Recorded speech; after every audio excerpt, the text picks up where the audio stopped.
Good morning everyone, welcome to D box. সময় টেলিভিশনের পর্দায় সরাসরি আছি আমি নীলহুরে জাহান, আর আমার সঙ্গে আজকে আছেন সাবেক ফুটবলার ও কোচ বাংলাদেশ জাতীয় ফুটবল দল মাহবুব হোসেন রক্সি।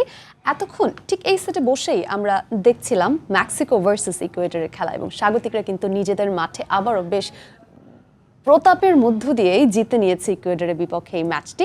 কেমন ছিল এই ম্যাচ এবং তার আগের রাতের ম্যাচগুলো, সেটি নিয়ে কথা বলতে চাই। ওয়েলকাম, গুড মর্নিং, কেমন আছেন? সুপ্রভাত সবাইকে, সকালে শুভেচ্ছা। সারা রাত জেগে খেলা দেখা, আবার সকাল সকাল স্টুডিওতে শো করা। আই নো ইটস হার্ড, চোখে ঘুম নিয়ে করতে হয়, but again it's football and it's world cup, so we are all here. Mexico versus Ecuador নিয়ে শুরু করে, যেহেতু একসাথেই দেখছিলাম, ইকুয়েডরকে আমরা আসলে একটু দেখলাম যে তারা ঠিকমতো ছন্দই খুঁজে পেল না, এবং শেষে তো আসলে মনে হলো যে একটু নিজেদেরকেই হারিয়েই ফেলে বসেছে। কি হবে, একটা রেড কার্ড, একটা ইয়েলো কার্ড, সামনের ইন্টারন্যাশনাল ম্যাচ নিয়ে সেভাবে ভাবছে না। কি মনে হয়, what went wrong with Ecuador? they will do is their 100%. তারা মনে করেছিল যে আমরা 100% দেব, কিন্তু আসলে এই ফুটবলে যে অবস্থা, স্বাগতিকের এগেনস্টে 100% না, এখানে যদি জিততে হয় তাদেরকে 200% দিতে হতো। তো তাদের বডি ল্যাঙ্গুয়েজ দেখে মনে হয় নাই। এবং মেক্সিকো তাদের মাঠের, আমরা কালকেও বলেছিলাম অন্য একটা অনুষ্ঠানে, যে মেক্সিকো কিন্তু এবার একটা ডমিনেটেড টিম, এবং তারা তাদের নিজের মাঠে খেলছে, এবং হোস্ট হিসাবে যে অ্যাডভান্টেজ তারা পুরোপুরি এটা অ্যাডভান্টেজ পাচ্ছে। এবং প্রথম 2 মিনিট থেকে তারা শুরু করে ফুল হাই প্রেসিং ফুটবল খেলে, ওখানে ইকুয়েডর পিছিয়ে যায়। এবং লাস্ট ম্যাচে ইকুয়েডরকে যেখানে দেখেছি জার্মানির সাথে যে ফুটবল খেলে, 2-1 উইন করে গ্রুপ পর্বে, সেখান থেকে ওই 2-1 কিন্তু 3 পয়েন্ট পেয়ে ওরা কোয়ালিফাইড করে। 4 পয়েন্টের একটা ইকুয়েশনের জন্য পয়েন্ট টেবিল হিসাবে আসে, কিন্তু ইকুয়েডরকে আজকে সেই জায়গায় দেখতে পাওয়া যায়নি, এবং সে তার সুযোগই দেয়নি। মেক্সিকো অনেক ডমিনেটেড ফুটবল খেলেছে, এবং যেটা তারা বেসিক্যালি খেলে ছোট ছোট পাসে, নিচে থেকে খুব গোলকিপার থেকে বিল্ড আপ শুরু করে, এবং এখানে মোর কনফিডেন্ট তাদের সেন্টার ব্যাক ক্যাপ্টেন নাম্বার 3, নেমটা মানে মার্কুজ নাকি, তো উনি ওখান থেকে তুরু করবেন। তারপরে থেকে মিডফিল্ড থেকে যে শুরু করে তারা প্রেশারটা শুরু করে, এবং উপরে যে 3টা প্লেয়ার আছে, হ্যাঁ, রাহুল আজকে গোল করেছে, হ্যাঁ, Antony Musa,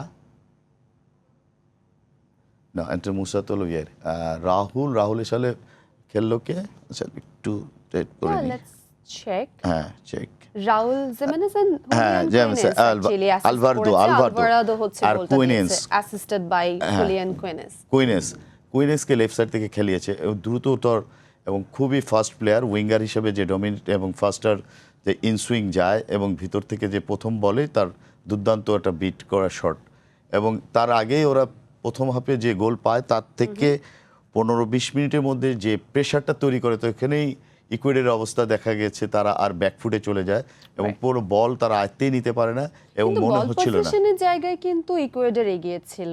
I mean 57% overall ম্যাচে তাদের পজিশন ছিল, but they couldn't make it work.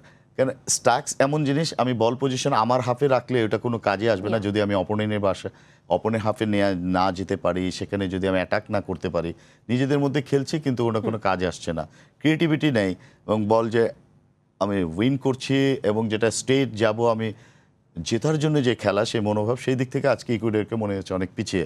এবং প্রথম তাড়াতাড়ি ফার্স্ট হাফে প্রথম গোল খেয়ে যায়, 2টো গোলই ফার্স্ট হাফে হয়ে যাওয়ার পরে তারা আরো ব্যাকফুটে চলে গেছে, এবং মনোবল সেখানে আসলে ভেঙে যাওয়ারও একটা ব্যাপার থাকে। কিন্তু শেষে যেটা আসলে দেখলাম, এবং যে কারণে রেড কার্ডটা এবার নতুন এই নিয়মটি চালু হয়েছে যে মুখ থেকে যদি প্রতিপক্ষকে কিছু বলা হয়, সেক্ষেত্রে আসলে রেড কার্ড চান্স থাকে, সেই চান্সটাই নিয়েছে। ও যে প্লেয়ারকে থ্রেট করছিল, সেই কিন্তু প্রথম অবস্ট্রাকশন দেয় যে রেফ দেখো আমাকে গালাগালি করছে বা কিছু একটা বলেছে, সে তখন রেফারি আবার কাছে আসে। পরিবেশটা দেখার পরে এইটা আসলে এবারের জন্য একটা ভালো দিক।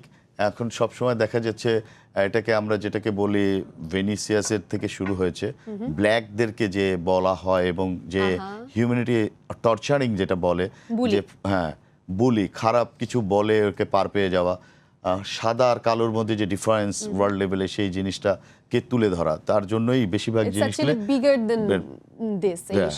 ইস্যুটা এইভাবে আসে। তো টিমের এই কম্বিনেশনগুলোর মধ্যে যে হিউম্যানিটি টর্চারিং করা, প্লেয়ারদেরকে ডমিনেট করার জন্য, যে ভালো প্লেয়ারকে আমি পিছন থেকে মারবো, গালাগালি করবো, বা ওকে মানসিকভাবে উত্তেজিত করে দেখা যাবে তাকে রেড কার্ড খাওয়া, তো এই জিনিসগুলিকে আসলে এই জন্য ভিআরে নিয়ে চলে গেছে। যে এত ফাস্ট ফুটবল, এর মধ্যে কি বললো, মুখ ঢাকলো, জার্সি দেখে কিছু করলাম, সেটার জন্য লই হয়ে গেছে, যে মুখে কোনো অবস্ট্রাকশন কিছু করে কিছু বলাই যদি আমি ভালো বলি, রাইট, সেটা হলে সেটার আসলে জন্য রেড শাস্তি কার্ড হবে, হচ্ছে, হ্যাঁ। বাট এটা বলা যাবে না, নিয়ম বহির্ভূত একটা ব্যাপার। ওয়েল, এই ম্যাচ নিয়ে তো কথা বলছিলাম এবং ম্যাচটাও দেখছিলাম, সবাই নিশ্চয়ই দেখছিলেন সরাসরি। একটু যদি রাতের ম্যাচে চলে যাই, ফ্রান্সের ম্যাচে চলে যায়, ফ্রান্স এবং সুইডেন। ফ্রান্স তো সুইডেনকে কোনো চান্সই দিল না, আসলে মনে হলো রীতিমতো ছেলে খেলা খেলেছে তাদের সাথে। এবং এবারের পুরো ওয়ার্ল্ড কাপে প্রথম থেকে এই পর্যন্ত ফ্রান্স কনসিস্টেন্টলি ব্রিলিয়ান্ট পারফরমেন্স দিয়ে যাচ্ছে, and with Mbappe they are really. আমি প্রথমে আরেকদিন এসে বলেছি যে এইবারে যদি চিন্তা করা হয় বা সব ম্যাচ না দেখেও ফ্রান্সকে ফাইনাল পর্যন্ত যাওয়ার মতো সবচেয়ে কন্টেস্টিক এবং বেস্ট টিম হিসাবে আছে, যাদের টিমের ডেপথ এবং ব্রেঞ্চ এবং টিম ওরিয়েন্টেড সব কিছু মিলেই ফুল টিম স্কোয়াড, যে এত বেস্ট একটা স্কোয়াড এসছে এবং তারা ধারাবাহিকভাবে পারফরমেন্স করে যাচ্ছে, সেখান থেকে সবচেয়ে অ্যাটাকিং যে ফরওয়ার্ড সেটা ফ্রান্সের সবচেয়ে বেশি, এবং সেটা এমবাপে এবং ক্যাপ্টেন লাস্ট ইয়ার থেকে সে অলরেডি কালকের 2 গোল সহ অলরেডি 6 গোল হয়ে গেছে তার। 4 ম্যাচ হয়, গ্রুপ পর্যায়ে 3, আর এটা 32-এর আরও একটা ম্যাচ, 6টা গোল করে ফেলছে এবং প্রত্যেকটা ম্যাচেই 2টো করে গোল করে, এবং প্রত্যেক জায়গায় তার এমন সুযোগ ছিল যে সেখান থেকে হ্যাট্রিক করতে পারে। কোচ সেখানে চিন্তা করে তাকে সেফলি উঠে নিয়েছে, সাথে ডিম্বেলে গোল করছে, কালকে বারকোলাকে নামেছে গোল করেছে, ডুয়ে নেমেছে ডুয়ে গোল করেছে, হ্যাঁ ওই চেঞ্জগুলা হোল্ডিং মিডফিল্ড থেকে অসাধারণ খেলছে চুয়ামেনি এবং রিবেতো, হ্যাঁ যে পরিমাণে অ্যাটাক আসলে রাতের ম্যাচে ছিল, একদমই ঠিক বলেছেন। এই জায়গায় কিছুটা আসলে সুইডিশ গোলকিপার জেটাস্ট্রমকে একটা ক্রেডিট দিতে হয়, অসাধারণ সব সেভ ছিল, 9টা সেভ তিনি করেছেন, সেটা না হলে কিন্তু স্কোর লাইন হয়তো কিন্তু অদ্ভুত একটা চিন্তা করে, হ্যাঁ এরকম অবস্থা হয়ে যেত।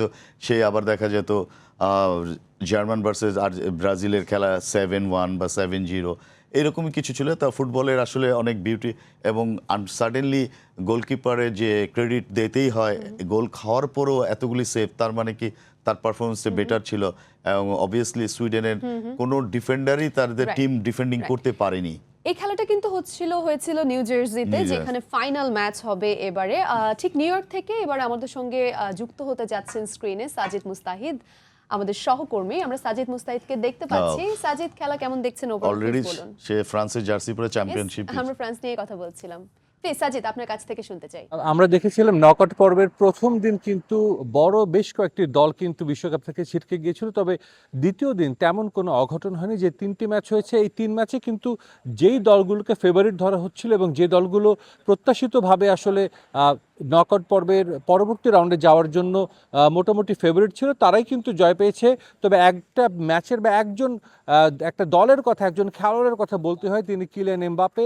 এই বিশ্বকাপের শুরু থেকে দুর্দান্ত ফর্মে আছেন কিলিয়ান এমবাপে। আমরা দেখেছি লিওনেল মেসিকে বিশ্বকাপের শুরু থেকে তাকে নিয়ে অনেক বেশি আলোচনা হচ্ছে। 39 বছর বয়সে তিনি যে ফর্মে রয়েছেন, সেটা অবশ্যই তাকে নিয়ে আলোচনা হওয়াটা যুক্তিযুক্ত, কিন্তু কিলিয়ান এমবাপেকে নিয়ে কিন্তু তেমন কোনো মিডিয়া হাইপ বা তেমন কোনো আলোচনা হচ্ছে না। তবে কিলিয়ান এমবাপে কিন্তু প্রতিনিয়ত, যেদিনও তিনি মাঠে নেমেছেন, অলমোস্ট প্রতি ম্যাচেই তিনি একটা না একটা রেকর্ড করেছেন, দুর্দান্ত খেলেছেন। আজকে তিনি 2টো গোল করেছেন, তবে তার কিন্তু হ্যাটট্রিকও হয়ে যেতে পারতো, কিন্তু ভাগ্য তার সহায় ছিল না দেখে কিন্তু কিলিয়ান এমবাপে হ্যাটট্রিক করতে পারেনি। ফ্রান্স দল যেভাবে ছুটে চলেছে তাতে বলাই যায় এবারে বিশ্বকাপে তারা অন্যতম ফেভারিট হিসেবে বিশ্বকাপে এসেছিল, এবং এখন পর্যন্ত তারা কিন্তু হট ফেভারিট হিসেবেই রাউন্ড অফ 16-এর জায়গা করে নিয়েছে।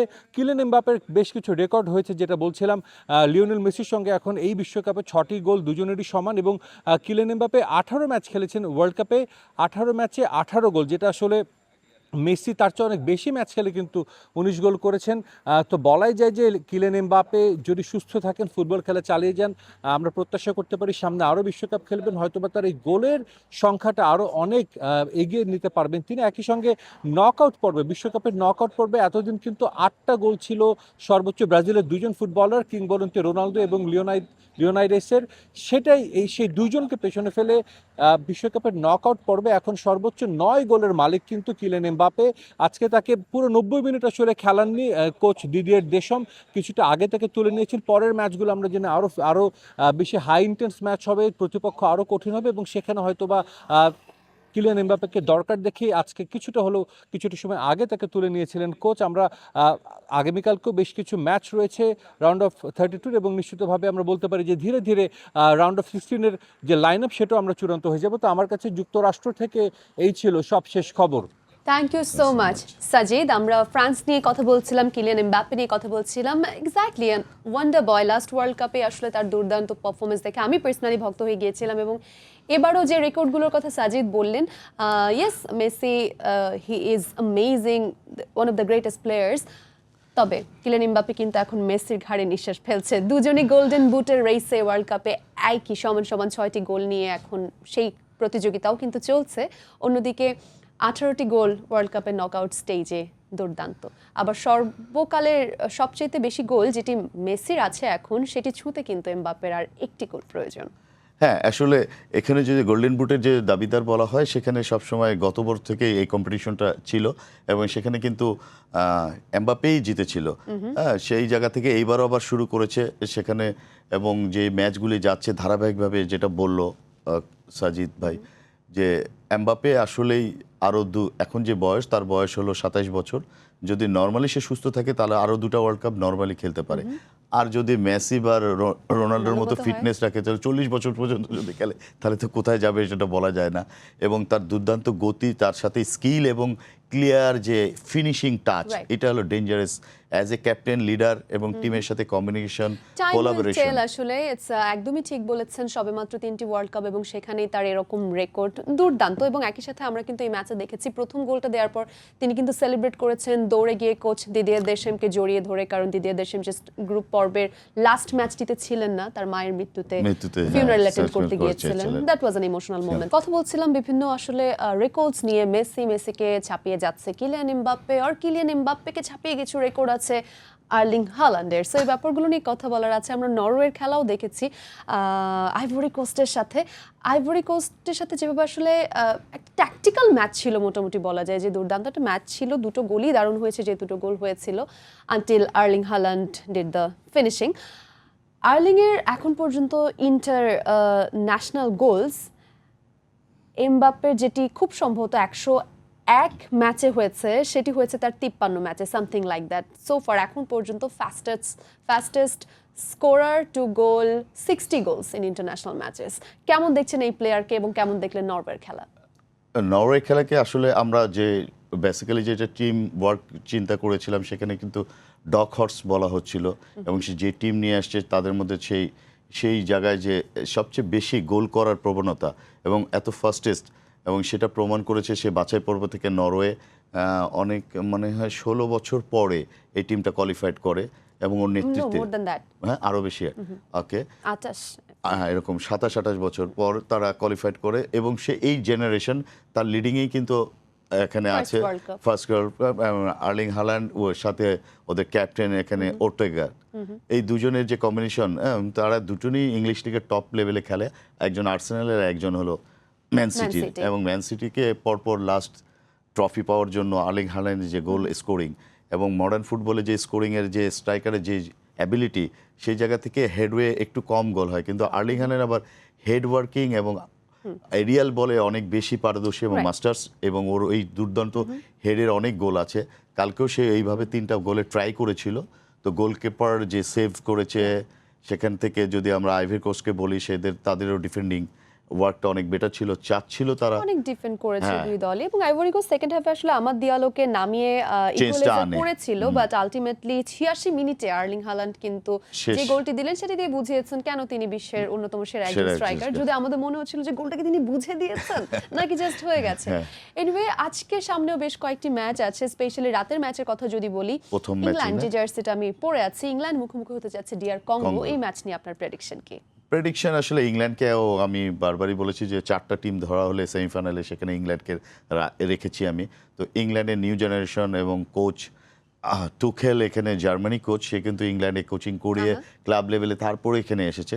তার হিস্ট্রিক্যাল টিমটাকে একটা মডিফাই করেছে এবং অনেক ফাস্ট ফুটবল খেলে, যেটা ইংল্যান্ডের আগে ধারাবাহিক ছিল যে অনেক hard hitting, long pass, go for 3 আর থার্ড টাচে গোল হতে হবে, সেই ধরনের না, প্ল্যানিং একটা বলের উপরে দিয়ে যেয়ে তারপরে খেলতে থাকে।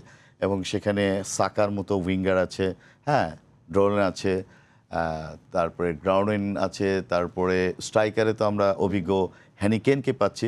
আজকে হ্যানিকেন আমরা চাই যে হ্যানিকেনও কিন্তু গোল রেসে আছে অলরেডি, তারও 4 গোল আছে। তো সেই জায়গা থেকে আজকে যদি ভালো যত গোল ম্যাচ টিকে করতে থাকবে পারে, তত আসলে আসলে score সুযোগ হবে, থাকবে গুড প্লেয়ারদের গোল করার জন্য। আসলে আমরা তো রেকর্ডের কথা অনেক বলতে পারি, বাট রেকর্ড অনেক ক্ষেত্রে কিন্তু it's just record and statistics, কারণ অনেক অসাধারণ প্লেয়ার্স আছেন যারা হয়তো দলের পারফরমেন্সের জন্য অনেকগুলো ওয়ার্ল্ড কাপ ম্যাচ খেলতে পারেননি। সো ওয়েল, আমরা তো আজকে অনেক কিছু নিয়ে কথা বললাম, লেটস সে সামনে ম্যাচগুলো কেমন হয়। Thank you so much. Thank you. আমরা নিশ্চয়ই একসাথে উপভোগ করব এই বিশ্বকাপের সবগুলো খেলা, সময় টেলিভিশনের পর্দা লাইভ দেখতে পাবেন। So thank you so much for watching us.